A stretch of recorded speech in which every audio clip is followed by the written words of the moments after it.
Today we have the ultimate pressure washer showdown featuring the compact K5 from Karcher. We've got the Nilfisk Core 140 and we have the newcomers Ava with the P55. There's three machines here, but there can only be one winner and I want to find out which one. Coming up, it's the epic showdown you've all been waiting for. We will be comparing everything you need to know about all these compact pressure washers. We're going to cover all the different features and compare which one has the best kit overall and is the best value for money. And trust me, as far as nail-biting head-to-head battles go, this one is as close as it gets. So without further ado, let's kick off with test number one. And for this one, we're talking numbers. So let's compare all the specs with these machines. The Karcher K5 Compact has a maximum flow rate of 500 litres per hour.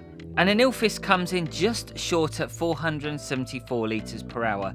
And then trailing a bit behind that is the Ava P55 Go, and that is on 450 litres per hour. So the K5 has the best flow rate, but what about pump pressure? This one is pretty evenly matched, with both the Ava and the Nilfisk coming in at 140 bar pressure, whilst the Karcher has a maximum pressure of 145. So it's looking pretty promising for the Karcher K5, but I want to have a look at the bundles now and I want to find out exactly what you're going to get for your money. Today's price comparison comes from cleanstore.co.uk, who kindly let me borrow all of these machines for today's video. So I want to start off by looking at how much the Karcher would cost and what comes with it.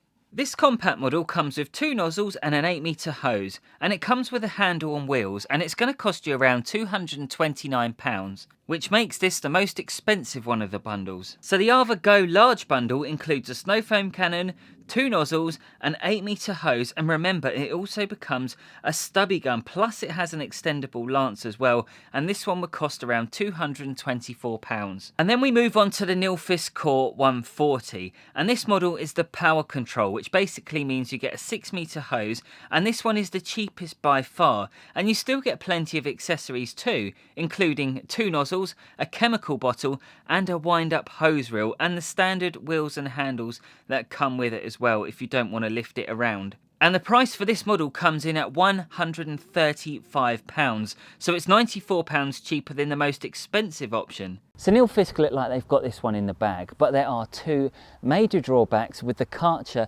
and the Nilfisk. They both don't come with stubby guns and they both don't come with a foam cannon. So now I want to price up how much it's going to cost to get a foam cannon and a stubby gun. For this idea, I want to take an average price of a stubby gun, which is around £40, and then I want to get the prices of their own branded snow foam cannons to get a grand total. So if you add the price of cannons to each of these, then you're looking at the Karcher, which would cost £283, and the Nilfisk would cost just £191.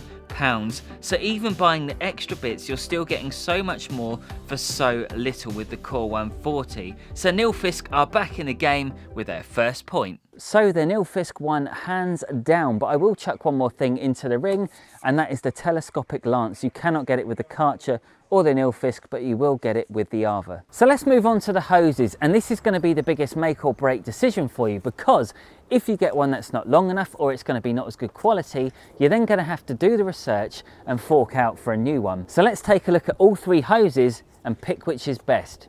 The Karcher hose is 8 metres long, but it's got a few flaws. For example, it kinks up all the time, and I can see why they've made it like this, because they want you to wrap it around the unit once you've finished with it, but as you'll see later on, it's not as easy as it looks. Moving on to the Nilfisk, and this hose is 6 metres long, but what makes up for the shortest hose is the built-in reel to keep it all neat and tidy. And let's not forget, you can also upgrade to the Nilfisk in-hand power control, which is actually going to cost you just £20 extra, and that will give you 8 metres of hose. The Ava has an 8-metre hose like the Karcher, but this one is solid and chunky, and in all honesty it feels more like a commercial hose, and during testing it had fewer kinks too.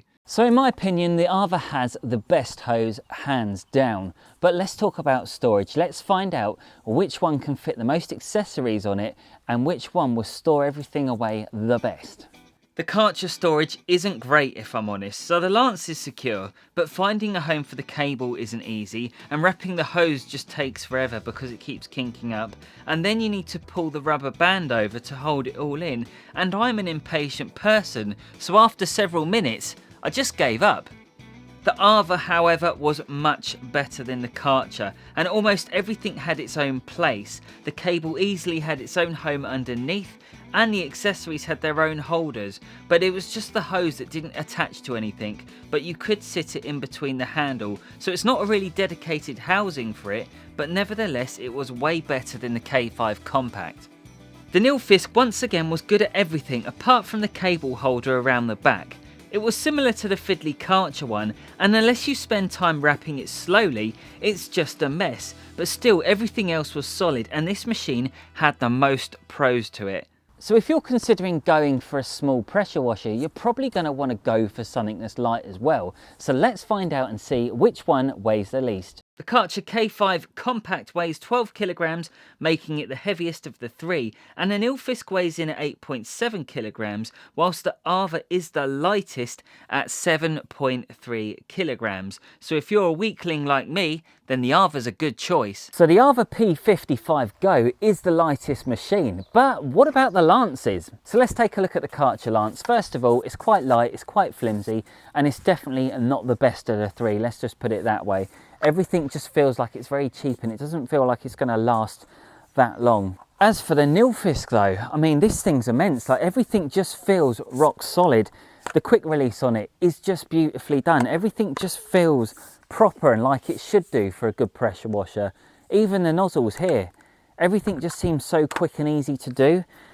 And I love it. I think this one is absolutely brilliant. Okay, now let's take a look at the Ava. First impressions are this is very heavy. So if you want to be doing bicep curls, it's going to be good. But for car cleaning, it's not going to be so great if you're going to use it on a long-term basis. Now, I will just state that this has got the telescopic lance. So remember, you've got another huge piece of plastic right in here, which is obviously going to make it weigh quite a bit more as well. But you also got to consider it is also a stubby gun. So we can't really rule it out just like that, because the stubby gun itself is amazing. This, however, is not so great because it will tire you out just a little bit. So just make sure that you bear that in mind when you're cleaning your cars.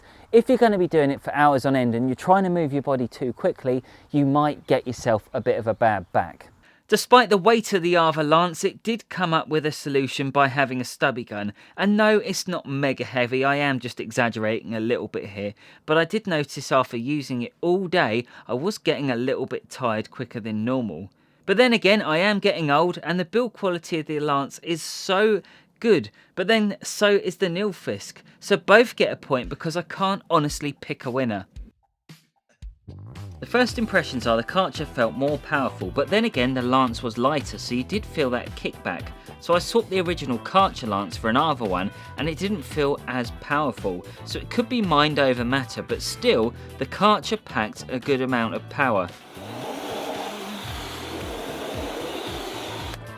As for the Nilfisk, it was a good all-rounder. I like the fact you could feel a little bit of kickback from the sturdy lance, and it removed the dirt just the same as the Karcher, but I want to go with my gut on this one because I felt this was the most powerful one, and I know on paper it says it isn't, but honestly I did notice a bit of a difference. And the Ava P55 Go was evenly matched, but it did have a huge plus, which was the adjustable nozzle, which when I put it onto narrow mode felt like it gave me more power. And although they are similar on paper as well, the Ava just takes it. Because not only did it feel just as powerful, but those adjustable nozzles were class. And being able to use a stubby gun on the wheel arches made a huge difference in terms of saving time. So we're now going to move on to the snow foam cannon test, and I know I have featured all three of these before, but for those of you who've never seen my other videos, I thought it'd be worth a while giving it one more go. So let's see which one performs the best. For this test, I'm using a snow foam from a company called ODK, and after measuring it out, I was ready to give this Mercedes-Benz a blast. And this was an odd one for me because I was raving about the Ava cannon previously in another video, and rightly so, it is brilliant, but today I used a different foam and I got different results. Could it be the foam or just lower flow rate? But then again, the Ava P80 is a completely different animal, and I strongly advise that you go check it out after this video.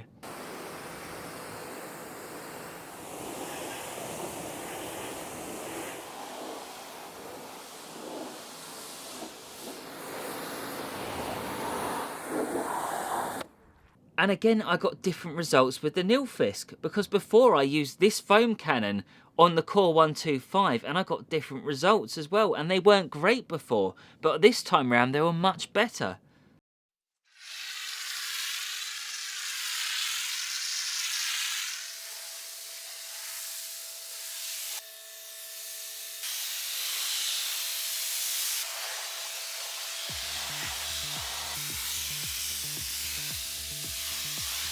And here's the thing with the Karcher foam cannon, and this is the funny thing, because this cannon has let me down on every single occasion. It doesn't matter what machine I've put it on, it's never been that good at all. But today when I used it on this model, I can't lie, it was the best. It performed the best on the day. So I think the choice of foam can also play a huge part in this experiment, but fair play to Karcher, this one performed the best and they're back in the game. So I want to talk about practicality and design. The Karcher was the heaviest, but it did have handles and wheels so you could drag it along, and so did the Nilfisk, whereas the Ava was the lightest, but then it didn't have any handle and it didn't have wheels. And if you're going to be transporting any of these machines in the boot of your car, for example, the Nilfisk was the only one that would fall over, the other two are fine. But then again, if the Nilfisk did fall over, everything was stored away neatly, so you're not going to have any problems of bits and bobs flying out of it. And if you do master winding up the hose and putting away all the cables properly on the Karcher, you do have a pretty good machine. And I love the telescopic handle on this because that makes it very handy. Now I know it's the heaviest, but pulling this thing along isn't that difficult. So they have come up with a solution to a problem which I think a lot of people might not like, just because it is a little bit too heavy for a compact model at least. So fair play to Karcher again. They have thought about some clever ideas. They just need to perfect this area. They got to do something else with it. I mean, look, if Nilfisk can put a wind-up hose reel, why can't Karcher? The Nilfisk did have the edge over both of these overall in terms of practicality and design. So the next point goes to Nilfisk. So I've got one more point up for grabs. It's either going to go to Karcher and we're going to be 4 apiece, and then we're still going to have to pick a winner, or it's going to go to Ava or Nilfisk. So this is so close to decide. And I want to start off by eliminating Karcher. I'm sorry to say it wasn't quite good enough. Now the machine itself, don't get me wrong, it's compact, it feels solid. It's one of the first Karchers I've actually dealt with in a long time that feels solid and reliable. And it has plenty of power, by the way. There was nothing wrong with the power. It was just a few little features like wrapping up the hose, wrapping up the cable. For this Karcher to be like one of the best sellers, I think all you're going to have to do, Karcher, is put a wind-up hose reel on and find a better home for these cables, and also try and come up with a better design for the hose and the lance. I think people are getting sick of it now, because every time you get like cheap fake replicas from like China and other parts of the world, everybody's now associating this colour yellow with cheapness, and it's not working. So many people do that. You see in all these comments, everybody goes on about the cheap yellow machines. Everybody's referring to Karcher, let's be honest. And I think they're giving themselves a bad reputation. This is a good model. I just don't think it should be in bright yellow. I think this should be a whole new thing. So I think if they can perfect the lance, some of the cables, and do a few more bits, they could have the best machine out of all of them. But until they do that, unfortunately, it's just not. Here's the thing with a Karcher hose, and I mention this so many times, it just doesn't feel like it's very strong. And the problem is, it keeps coiling up. So when you're wrapping it around the machine, it sort of coils itself back up the other way. And you can have it like this. You put the band on, and all of a sudden it will pop out, and it just doesn't feel very good. But if you want to go for a different hose, then go check out the Yum Cars YouTube channel, because on there he has the ultimate hose for any K-series owner. So do go check it out as well after this video's finished. So I want to talk about the Ava. Now this was a cool little feature where you had the power cable. Now if you can see here, it sits in so nicely, and I love that design. And being a light machine as well, I like the idea that you could pull the cables and it would never really fall over, because it's got these little teeth bits in each corner. So that was a neat little feature. But then when we look at the quality of the nozzles and the lances as well, they were second to none. The Nilfisk is a bit of an old-fashioned design, but it's a sensible design that I love, and everything about it just sort of ticks all those boxes. you don't have to worry about anything. Everything has its own little place. I like the power control. I prefer it to the in-hand power control, because if you do go for a stubby gun, you're not going to be able to adjust the power and the pressure. That's the problem. If you go for one of these models, at least you've got a bit of control if you want to sort of turn it down a bit, if you're going to be using it on door shuts, for example. But anyway, I don't think you're going to be disappointed if you do decide to go for the Core 140. So all three of these machines are very good. It's just there's not one perfect one. If they had a combination of these three machines put together, you could have the ultimate mini pressure washer, but there has to be one winner. So let's go pick one right now. And the winner is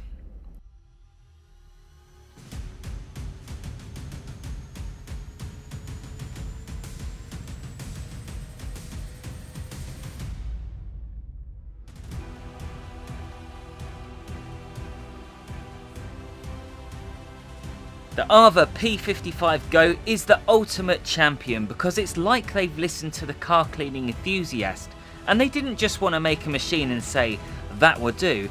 They made one that pushed boundaries for small pressure washers, and no, it wasn't a huge gap between this one and the Nilfisk, but in terms of giving us an affordable jet wash with some cool features for the newcomer, this one just takes it to a whole new level. And no, the Karcher was not terrible, but it does need tweaking.